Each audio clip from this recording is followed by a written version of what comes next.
Hello and अस्सलाम वालेकुम। This is Suhail Anjum. आप देख रहे हैं virtual sciences.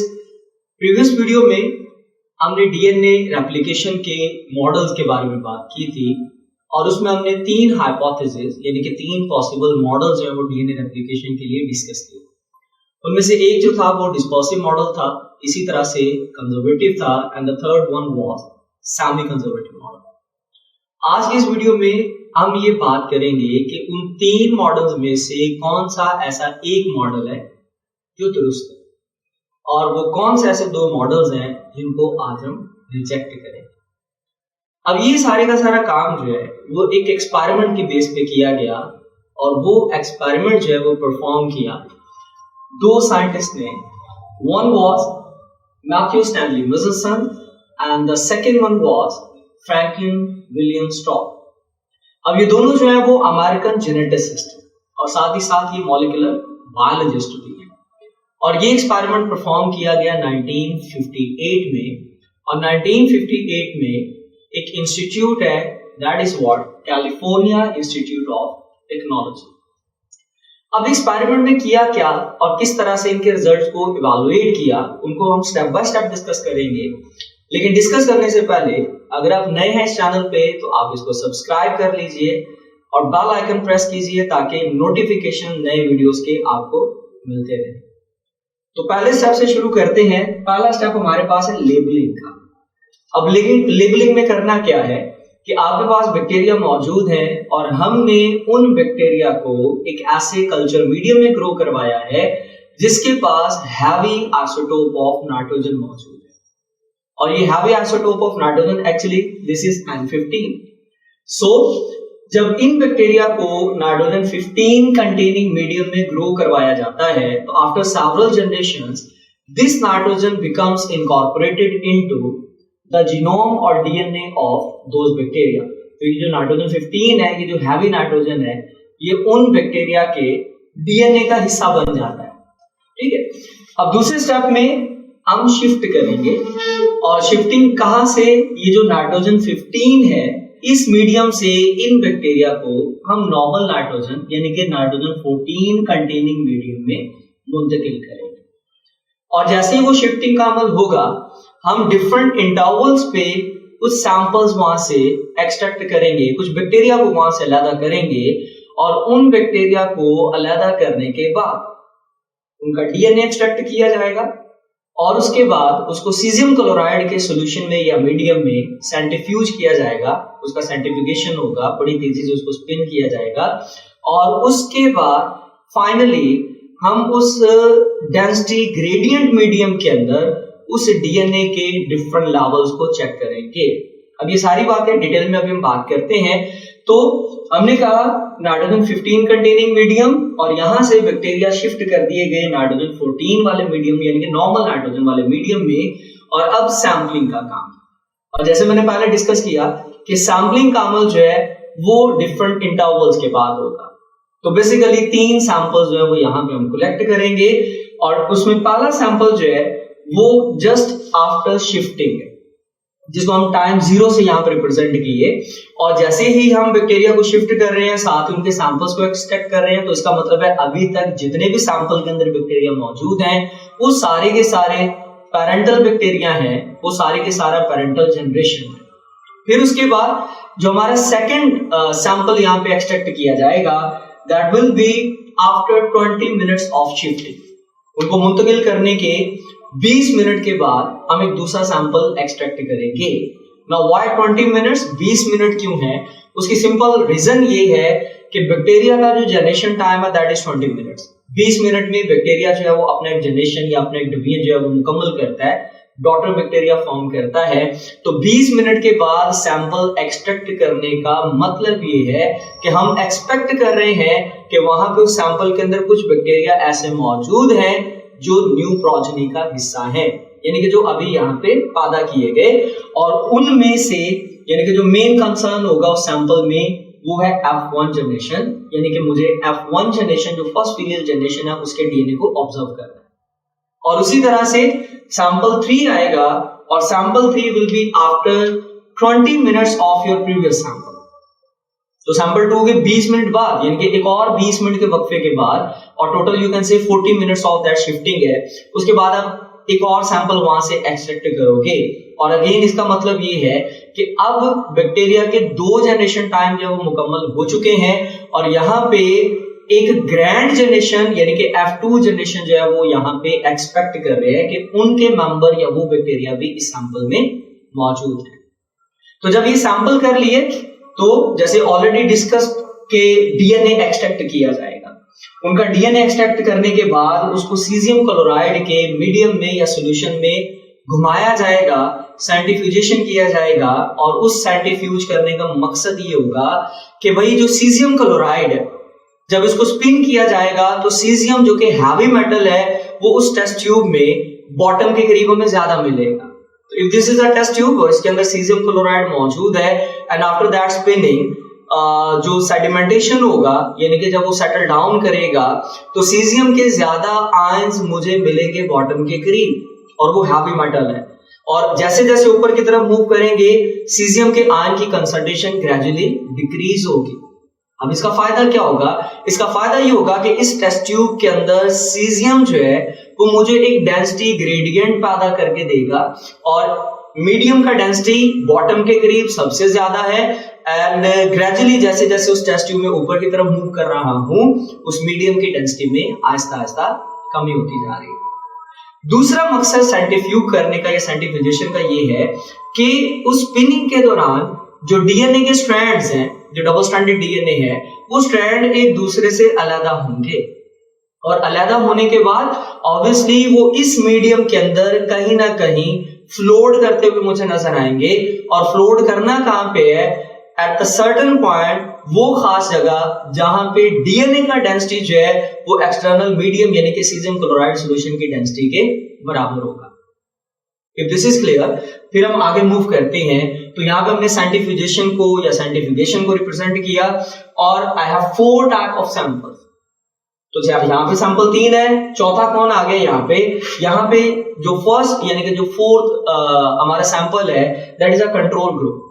And what is control group? यहाँ पे कंट्रोल ग्रुप एक नॉर्मल बैक्टीरिया है जो नॉर्मल नाइट्रोजन वाले एनवायरनमेंट में यूजुअली ग्रो करता है।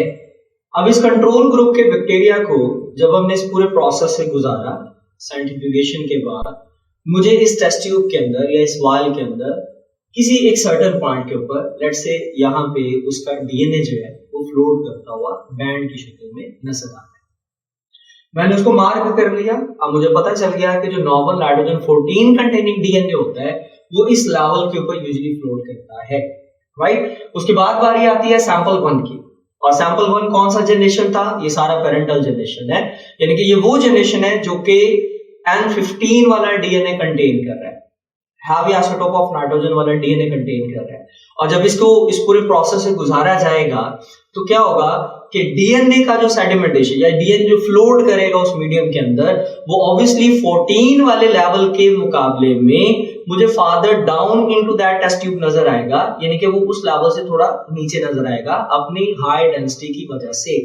और उस पोजीशन को हमने मार्क कर लिया कि इट इज समवेयर हियर, ठीक हो गया। फिर उसके बाद बारी आ गई सैंपल 2 की, यानी कि फॉस्फेलियर जनरेशन आफ्टर 20 मिनट्स। और उसके साथ जब ये सारा काम दोहराया गया तो हैरान इस बात पे हो गए कि ये जो डीएनए है, ये जो डीएनए का बैंड हमें नजर आ रहा है, it is somewhere between the position of nitrogen 15 containing DNA and nitrogen 15 containing DNA. क्या मतलब है कि जो 14 और 15 वाला नाइट्रोजन था उनके दरमियान वाले लेवल पे मुझे ये डीएनए फ्लोट करता हुआ नजर आता है सैंपल 2 का। अब जब ये रिजल्ट मुझे मिले तो जो 3 पॉसिबल डीएनए मॉडल्स थे रेप्लिकेशन के, उनमें से एक मॉडल जो है वो यहीं पे रिजेक्ट हो गया। और वो कौन सा रिजेक्ट हुआ? That was conservative model. वो किस लिए? वो इसलिए कि कंजर्वेटिव मॉडल में हमने पढ़ा था कि डीएनए का जो ओरिजिनल डुप्लेक्स है वो इंटैक्ट रहता है, राइट। और जो नया डीएनए का मॉलिक्यूल होता है वो एंटायरली न्यू, जो दोनों नए स्ट्रैंड जो है वो उसके नए होते हैं। नाउ इमेजिन कि अगर पेरेंटल जनरेशन जो है वो 15 स्ट्रैंड्स वाली थी, तो कंजर्वेटिव मॉडल के मुताबिक जो 2 तरह का नया डीएनए हमें नजर आना चाहिए था, एक प्योरली 15 नाइट्रोजन वाला होना चाहिए था और दूसरा यहाँ पे लाइटर आइसोटोप यानी कि नॉर्मल 14 नाइट्रोजन वाला मिलना चाहिए था। और अगर वाकई ये मॉडल ठीक होता तो मुझे इस टेस्ट ट्यूब के अंदर बेसिकली एक की बजाय डीएनए के 2 बैंड नजर आते। वो 2 बैंड क्यों नजर आते? एक हैवियर डीएनए वाला जो कि 15 के लेवल पे फ्लोट कर रहा होता और एक लाइटर डीएनए वाला जो कि 14 के बराबर फ्लोट कर रहा होता। लेकिन यहां पे मुझे एक ही बैंड मिला और वो एक बैंड जो है वो दोनों के दरमियान में है। तो इसका मतलब यह है कि कंजर्वेटिव मॉडल किसी सूरत में काबिल कबूल नहीं है। तो भाई तीनों में से एक तो रिजेक्ट हो गया। अब बाकी 2 के दरमियान जो फैसला करना है वो हमारे आखिरी सैंपल में करना है, and that is sample 3 and that is the DNA of F2 generation of bacteria. अब जब वहां पे हमें ये पूरा प्रोसेस रिपीट किया तो मुझे उस टेस्ट ट्यूब के अंदर डीएनए के 2 बैंड्स मिलते हैं। अब 2 बैंड्स कहां मिले? एक बैंड जो है वो नाइट्रोजन 14 वाले लेवल पे मिलता है और एक बैंड उस हाइब्रिड के लेवल पे, यानी कि that is in between that 14 and 15, 14 और 15 के दरमियान के लेवल पे। अब हमने ये सोचना है कि इन रिजल्ट्स के मिलने के बाद हम क्या फैसला करते हैं, what about semi conservative model and dispersive model. So according to evaluation, according to our results, ये जो डिस्पर्सिव मॉडल ऑफ डीएनए है ये भी यहां पे रिजेक्ट कर दिया जाता है। और इसको रिजेक्ट क्यों करना है? इसको रिजेक्ट इसलिए करना है कि according to dispersive model of DNA replication, जो डीएनए का पेरेंटल स्ट्रैंड होता है या डीएनए का पेरेंटल मॉलिक्यूल होता है, सॉरी डुप्लेक्स जो होता है, वो मुकम्मल तौर पे डिसइंटीग्रेट करता है पहले, और डिसइंटीग्रेट करने के बाद वो क्या करता है, जो 2 नए डॉटर डीएनए मॉलिक्यूल बनाता है, that is a mixture of new and old nucleotides, that is a mixture of old and new base pairs. वो तो एक मिक्सचर होना चाहिए जिसमें कुछ बेस पेयर जो है वो पुराने हैं और कुछ बेस पेयर जो है वो नए हैं। और अगर वो वाकई ही मिक्सचर के तौर पे या उस डिस्पर्सिव तरीके से जो है वो रेप्लिकेट करता है तो यहाँ पे कभी भी 2 बैंड्स नजर नहीं आने चाहिए, सिर्फ एक ही बैंड होता, वो किसी और जगह पे होता दैट, और वो मुझे यहाँ पे इस हाइब्रिड वाले लेवल से थोड़ा कहीं ऊपर फ्लोट करता हुआ नजर आना चाहिए था। तो मैं समझ आता कि भाई डिस्पर्सिव मॉडल जो है वो ठीक है, लेकिन ऐसा नहीं हुआ, मुझे 2 बैंड्स मिले। अब 2 बैंड्स मिलने का मतलब क्या है कि भाई सेमी कंजर्वेटिव मॉडल जो है वो दुरुस्त है। और वो दुरुस्त किस तरह से है, आइए उसको साबित करते हैं। कि हमने सेमी कंजर्वेटिव मॉडल में पढ़ा था कि जब भी डीएनए रेप्लिकेशन होती है तो जो पेरेंटल डुप्लेक्स होता है वो अनजिप करता है, और अनजिप करने के बाद हर स्ट्रैंड जो है वो एक टेम्पलेट के तौर पे काम करता है और वो अपने सामने एक नया स्ट्रैंड जो है उसको फॉर्म करवाता है। और अगर ऐसा है तो फिर इसका मतलब ये हुआ कि जो पेरेंटल जनरेशन है, जो सबसे पहला जनरेशन है जो कि एंटायरली एंड 15 वाले मीडियम में ग्रो कर रहा था, जिसके पास दोनों स्ट्रैंड जो है वो हैवी नाइट्रोजन वाले मौजूद है, जिसकी डेंसिटी ज्यादा है, तो रेप्लिकेशन के दौरान वो स्ट्रैंड अलग होने चाहिए। और अलग होने के बाद हर 15 वाला स्ट्रैंड अपने सामने एक नया स्ट्रैंड फॉर्म करवाएगा। अब चूंकि एक नया मीडियम है, नाइट्रोजन 14 वाला मीडियम है, तो यहां पे जो नया स्ट्रैंड बनेगा वो ऑब्वियसली N14 वाला होगा। और जब ऐसा होगा तो मुझे यहाँ पे एक ऐसा डीएनए का डुप्लेक्स मिलेगा, एक ऐसा डीएनए मॉलिक्यूल मिलेगा जिसमें एक स्ट्रैंड जो है वो 15 वाला है, नाइट्रोजन हैवी आइसोटोप वाला है, और जो दूसरा स्ट्रैंड उसके सामने मौजूद होगा that will be of nitrogen 14, जिसके लिए हम बार बार डुप्लेक्स का वर्ड इस्तेमाल कर रहे हैं।